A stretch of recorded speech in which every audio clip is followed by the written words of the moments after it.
Hi, I'm Dave and welcome back to Brentech IT Support. Today we're going to be looking at rather a long video of a full unboxing and setup of multiple bits of equipment such as the Reolink RLC 811A 4K PoE NVR 8-channel CCTV recorder.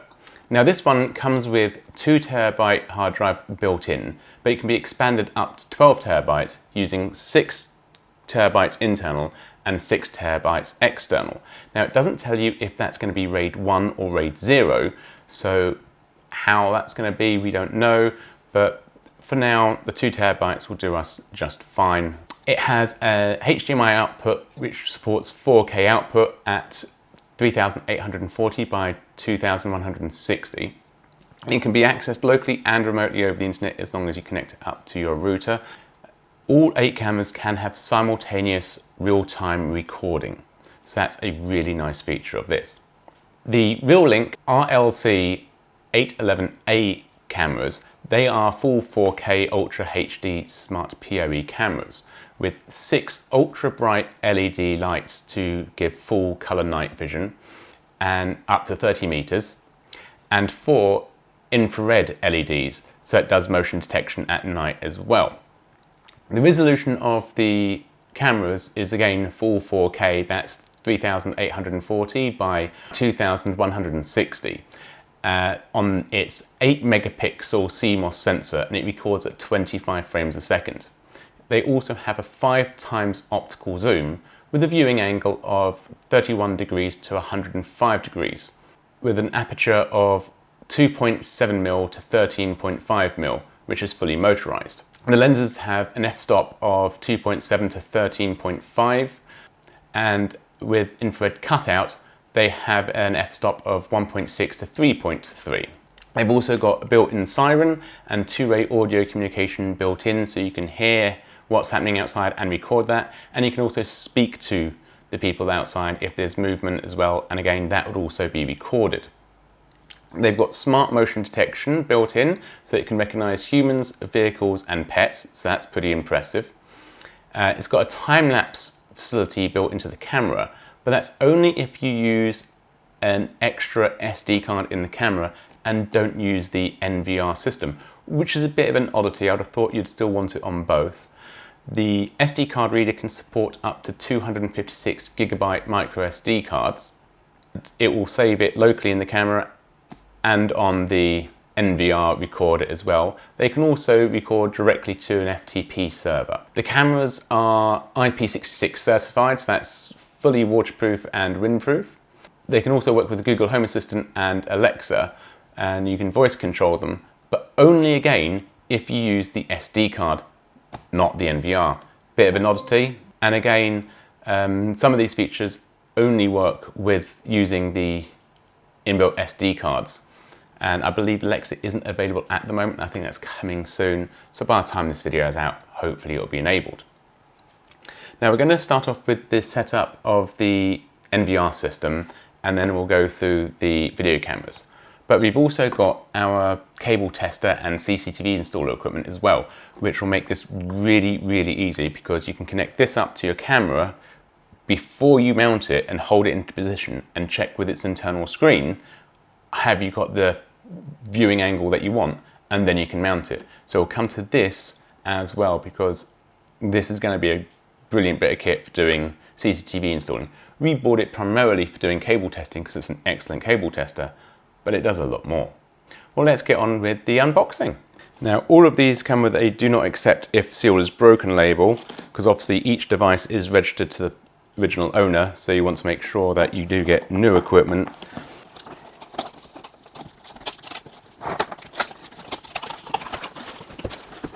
Now you can get this with different configurations as well. You can get it with no hard drive, so you can install your own hard drive if you wish. Comes with a HDMI cable.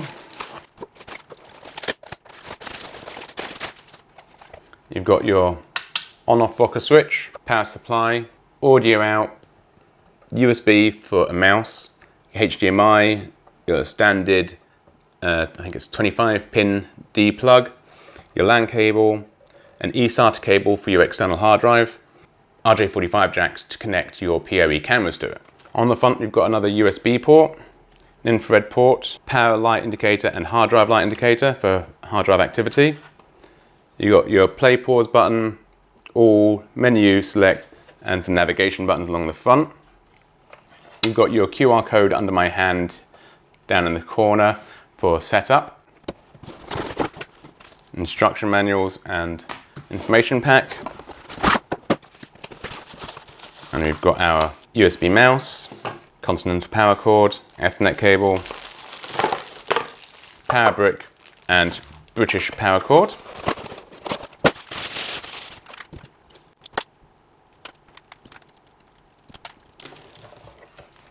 So we'll start off just with plugging that into the back and get our mouse set up, because you're going to need to use this for the initial setup before you have access via the network.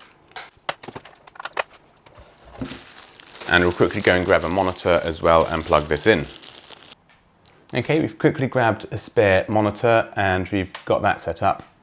Now we just need to connect our Ethernet cable to our network.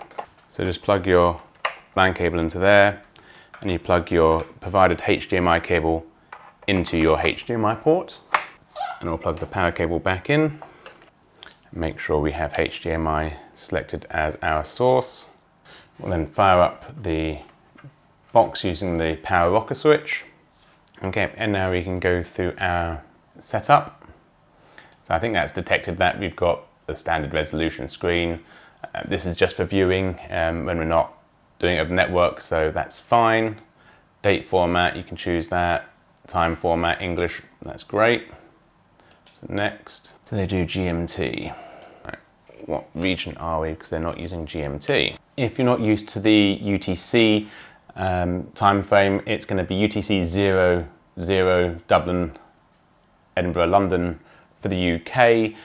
That's normally going to be GMT. I'll select that one. And now we need to make sure we've got our date and time correct. The date is 15th, that is correct, but the time is... Now, hopefully we've got our daylight savings schedule set up correctly. It's a shame they don't do that automatically. Perhaps it will do when it connects to the network. Click next.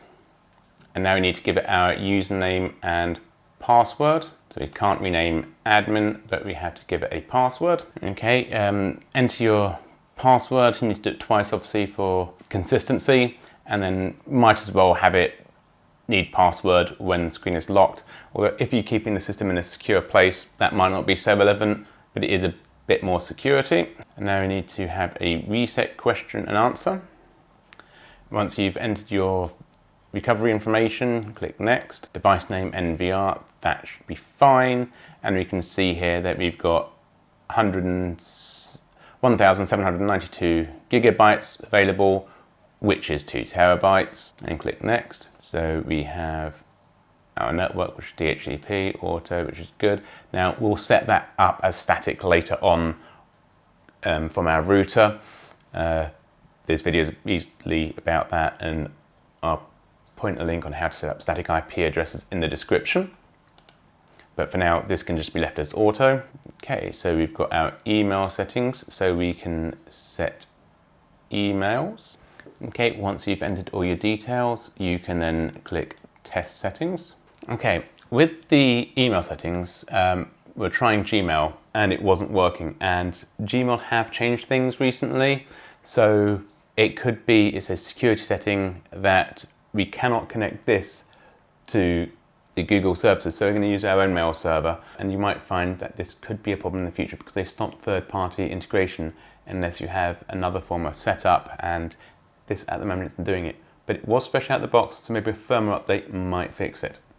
So for now, we'll just put in another email address and try it that way. Okay, after you've entered a compatible email address set of settings, you can then click test and you can get a successful message. So you can click back and you can choose if you want it to include an image, image only, video or text. We'll leave it just for image at the moment and see how it goes, and it will be a 5-minute interval. So we'll leave that as it is for now and click next. And that looks like that has now done the basic setup. So we come into settings and we can type in our password and then we can click login. Oh, then you click settings again. And so now we can start going down the camera setup. Now it looks like our screen is slightly out. It hasn't auto positioned, so we'll just adjust that so that looks good for you guys. Okay, and now we've got the camera settings that we can do, channel settings, surveillance settings, networking, we can see that's all set correctly. Storage, we can see how much storage we've got left, and some system settings. Let's see if we can do a firmware update first of all, because that would be nice to get that up to date. So it is set to auto update, but we'll check the latest version. Okay, so that is the latest version. So that's interesting about the Gmail support not working there. That's something we can come back to later perhaps, but you've got our own mail service, that's fine. But if you use Gmail, this could be a problem and might be worth a further bit of investigation. And then you've got your access setup information on there. So what we'll do now is we'll open up one of the cameras and connect that directly to here before we wire it in, just to make sure the camera works and the NVR works. And then once we've tested all 3 cameras, we can get on with the hard install outside. Yep, so we'll just, again with these, make sure that you do get sealed units. Don't accept them if the seal's been broken, because they're restricted to you for security. So out the top, you get a very short Ethernet cable. That's only really for testing. You're not going to be able to use that for a proper install unless it's going to be a meter away from the NVR. A set of instructions and guides. A mounting template, that's good. So you can just, that's a sticky back template, so you can stick that to your wall or ceiling and then just drill straight through the template and you'll be good to go for your mounting. Very good they provided that. Some security warning stickers that you're on CCTV, wall plugs for mounting into brickwork, and some screws and an Allen key so you can adjust the pitch and turn of the camera. Waterproof seal pack to put around your connection. Now your hardwired connection, you've got 3 cables into one. Your PoE Ethernet cable, your 12 volt supply and a reset switch. Now, there's no covers to cover these, which is a bit of an odd thing, because if this is going to be outside, that's all going to be exposed, unless you're meant to drill a hole big enough to whack all that through and get that inside. But if you're mounting this somewhere where that's not going to be inside, that certainly isn't waterproof. So I assume the switch might be perhaps, but if they're not used, they'll certainly not be protected. Some protection, and then a big heavy camera, and that's it for the box. Here we've got our 5 LEDs and our 4 infrared LEDs, and it's all motorized, so all the motorized inside. Nice hard metal casing, metal bracket, metal junction for pivoting it, but that's the speaker grill. Again, metal inside for securing the angle of it. Very, very nice build quality, really substantial and heavy. So we'll plug this in now to our NVR and power it up.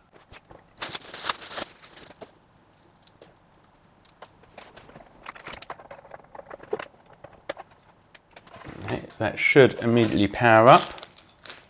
Very, very quiet motor. The mic probably won't be picking that up.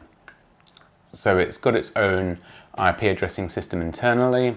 It's come up with camera 1, so that should be fine. And yep. Now the default password for the camera is blank. Don't put anything in the password if you're just going to try and IP straight into the camera. So admin, username is admin, default password is password, but you can change those later on. So here we can now see that the camera is live.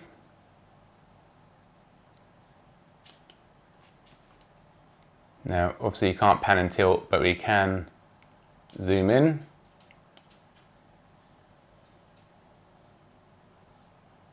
And then it will automatically focus. So this is where the handheld tester will become in very handy when you're mounting this to the wall.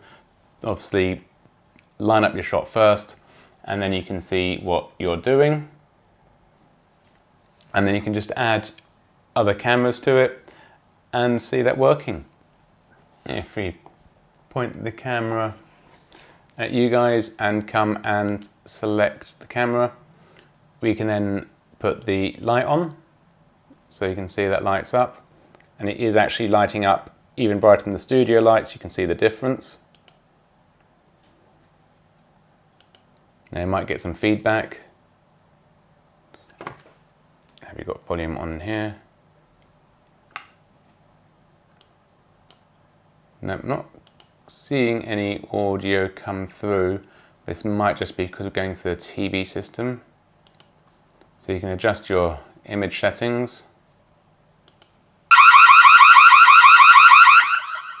There you go. That is a loud alarm.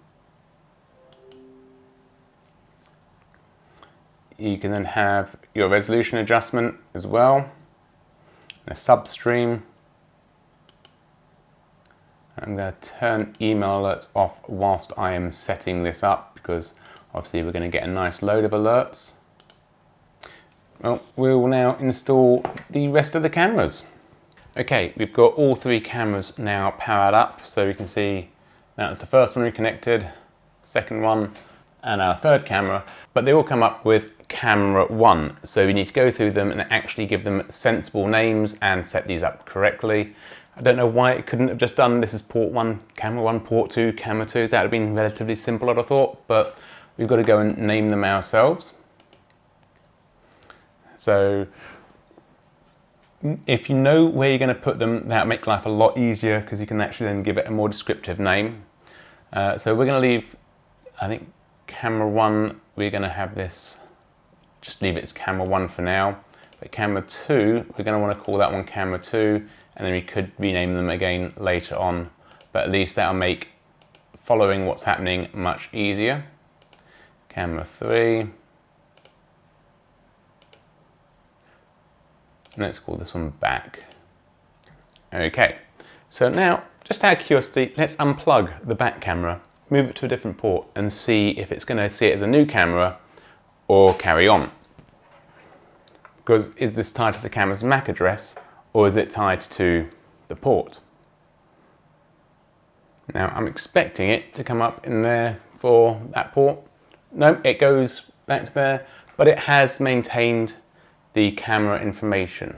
So it looks like they are tying it to the MAC address of the camera.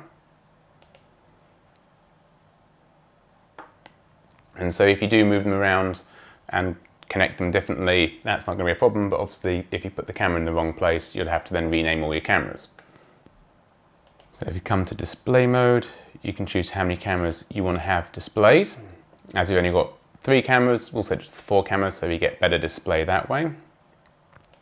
Come back to playback, and now you can see what's been recorded. Okay, so you can only play back 1 camera at a time, probably because by the looks of it, the resolution. So we may need to change our playback settings. You might as well take the watermark off. You don't need their display on there. Not that it really matters, but if you could customize that, maybe that could be nice. And apply that to all of our cameras.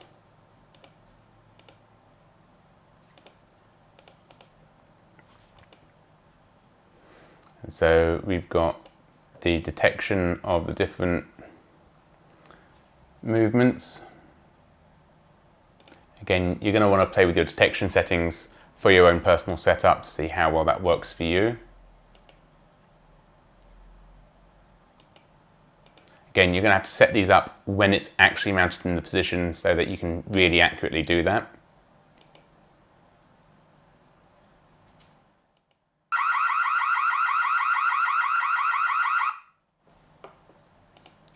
You do need to select record audio. So when you come to there, do that, and then you can apply that to the other cameras as well. So now I've got audio recording on everything.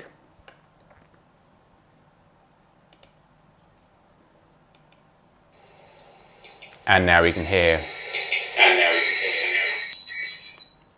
So we'll mute the TV. So that's why we weren't getting audio before. So can we now talk through a camera? So obviously through the PVR you can't do two-way talk because you haven't got a microphone connected and no way of doing that. Maybe if you connect a USB mic, that might work, but I don't think so. It's most likely going to be through your app or through the computer interface perhaps, but most likely through the app. Well, we'll set this up now where we're going to have it stored and then start mounting the cameras outside. So we'll get back to you once we've started doing that.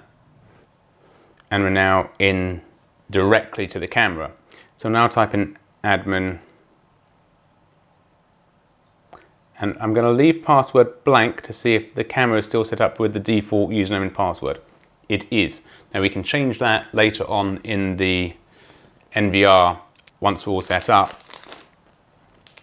But now you can actually use that, hold that into position, click the camera button, and it will show you an instant image, so you can use that to line up where you are before you run any cables. So with a short bit of cable, you can hold it, test it, do I like that position? Yes. Mount the camera, then run the cable. So that could be a great help. And also just once it is mounted and you've got a permanent cable run to it, you could either use this or your mobile phone then using the app. But if you're an installer, using this will probably be easier because it's strapped to your arm. And look at how it's positioning yourself and adjust it, take another snapshot, adjust it again and repeat until you're happy with how it's located. But we'll get up there now and start mounting them. Okay, what you want to do now is get the camera ready to mount on the wall. Before you go up on the ladder, get this bit done first, where you get your Allen key, put it into the key lock and put it to the unlock position. You want to get that nice and loose. Don't undo it so it falls apart, but just undo it loose enough that it will move around unencumbered. So you can adjust the pitch and turn of it as well, and keep loosening it until you've got a full range of movement. And you want to try and get your cable coming out the bottom to stop water penetration, and line it up roughly with where you're going to want it. So once you're happy with where you think you want it, you then want to get your Ethernet cable connected here and to your camera tester and hold it. Don't bother mounting it yet. Use your tester to align it. Once you're happy with that, then you can mark it and take it down. So we'll get the cable tester and start testing our alignment. Okay, with the cable tester strapped to your arm, you can easily have both hands free to hold onto the camera and adjust it. Hold the camera with one hand and then enter your settings into your CCTV tester. Once you're happy with the position, then you can see a little preview. Obviously you've got to make sure you've got your PoE injector turned on. You've got to make sure you've got DHCP server turned on so you can actually give this an IP address. Log in using the Chrome browser that you've installed on your tester. And the default username and password is admin, all lowercase, and then password is left blank. That then lets you log in and get the user interface for the camera. Now we're happy with how you've got the camera roughly positioned. We can now mark our holes. So again, we just hold that in place. You could either use their templates that they've given you and stick it to the wall, but I found it doesn't stick too well to brickwork. It would be fine for concrete, plaster, or other surfaces, but for brick, I found it didn't stick too well to. So we then just want to come to here. If you do find that you've moved it, you can double check before you mark, but this only just give you a rough guide. You'll then do the final alignment before you do the mounting bracket up, as you've got to loosen it all to get the drill in and the screwdriver in anyway. Yep, so I'm happy with that now.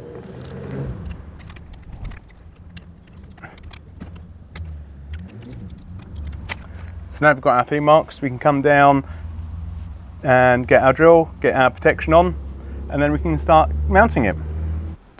We're going to use our Makita SDS hammer drill with a masonry bit to go in through the brickwork. Before you use any power tools, make sure you always read the instruction manuals and understand how you're using the equipment first, and obviously make sure there's no power, water lines or gas lines behind what you're drilling into. So make sure you've got your personal protection on first and keep yourself safe before doing any work. If you're at all unsure, bring in a professional. Now I've done that, give the work surface a clean down, and then we can put the camera up. Got your screwdriver at hand. Now we want to get our wall plugs and push them all the way into the holes. Okay, with our screwdriver at the ready, we can start off putting the screws in with the screwdriver.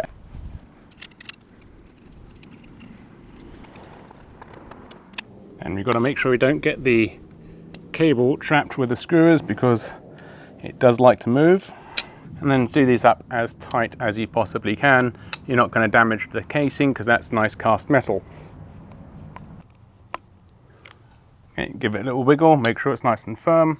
Obviously don't put all your weight on it, but that's a good start. And now we can readjust the camera to roughly where it should be. And then we go get our tester again and line it up perfectly before we tighten up the screw and lock it in place. Okay, once you're happy with the position of your camera and checking it on your PoE injector for your CCTV camera testing equipment, get your Allen key, put it back in there, and then lock it up nice and tight. And then you're ready to run your cables and make the ends up. We'll show you how to make the ends now. Before we make up our cable, you might as well make this up on the ground and then lift the cable to the position rather than trying to make the cable on the ladder.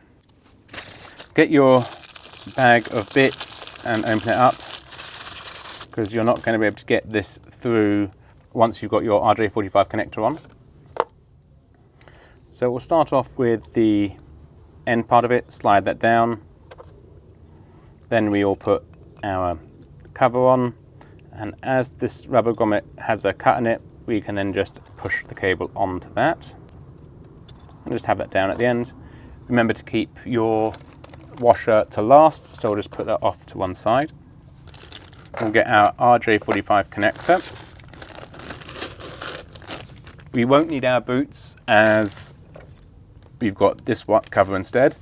What you want to do is take your wire cutter and place it in. Now that's the ideal stop length for it, but I generally actually go further than that, as I find that it's generally too short. And then you just slightly pinch the cable, rotate the tool around, take it all off. Then you can snap the cable, chuck the rubbish. Again, you want to separate your inner cores and get them nice and straight.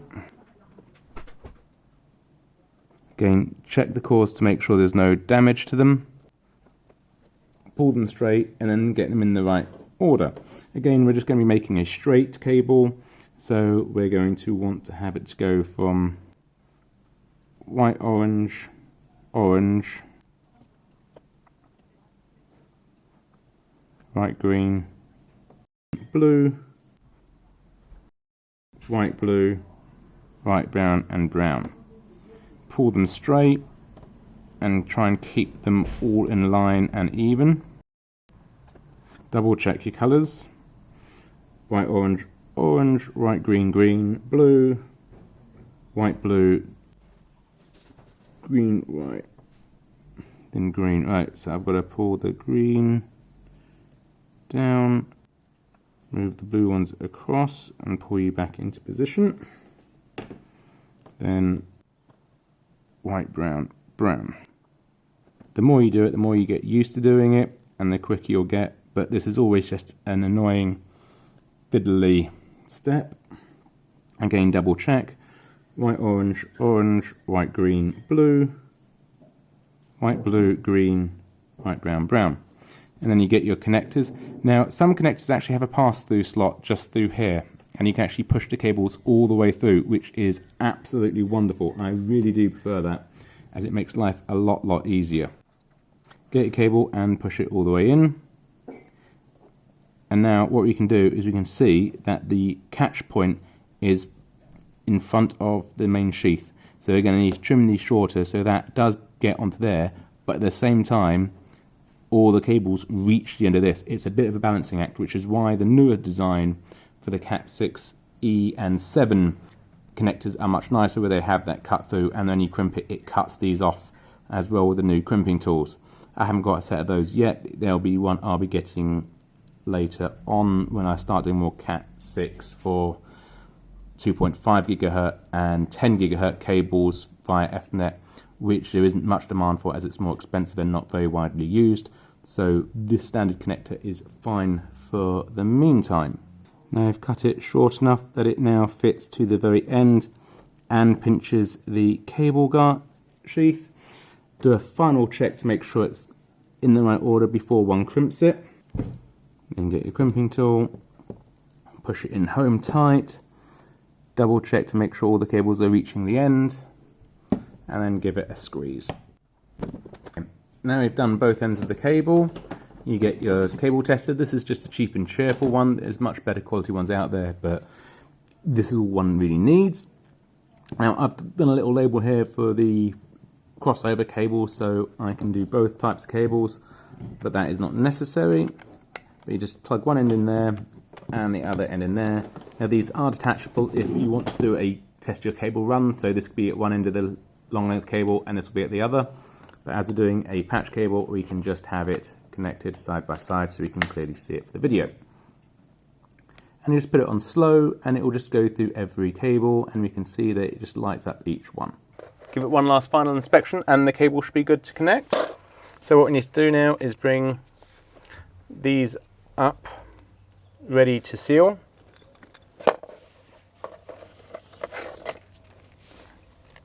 And don't forget to add your washer to the end. And now we'll connect it up to the camera itself. Okay, now up here we can connect this end. So that clips in nicely. Bring our washer up. Just pass it over the locking mechanism. And then give that a quarter turn. And pass our foam block just into the teeth. And if you manage to let the end drop down the cable, go fetch it. And then just do this up, and that should hopefully stop any water ingress into your connection. And then just do your cable management and get that nice and neat out of the way and make up the other end. Now the reason why we make up this end first rather than the other end is because that's going into a PoE injector, and then we don't want to cut a cable that's got power going through it. So we know this end is not going to be powered, so we can connect that fully.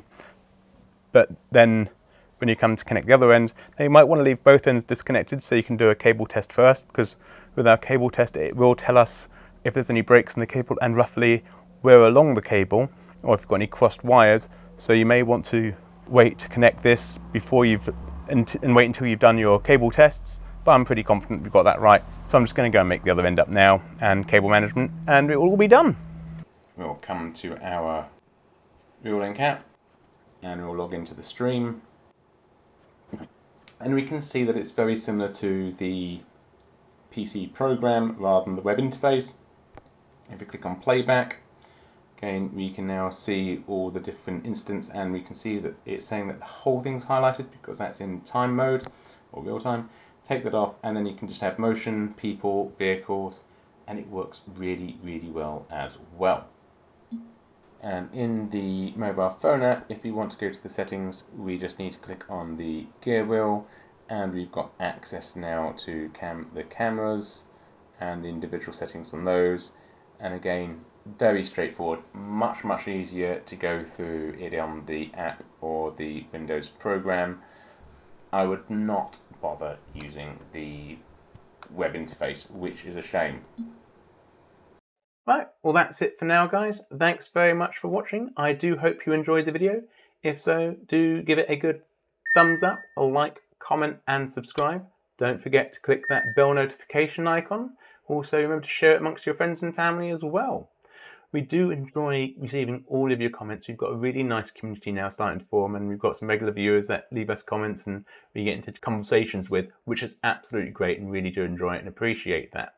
If you also really want to give us a super thanks, you can do that down below with YouTube super thanks, where we get the money that you donate, so really do appreciate that. You can also do a one-off donation with PayPal, again, links down below.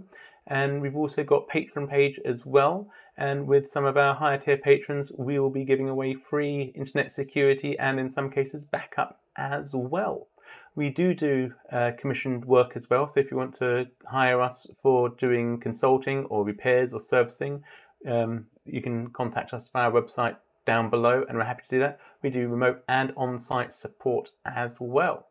Well, thanks very much again guys for watching the video, and do hope to see you all again soon. Take care. Bye for now.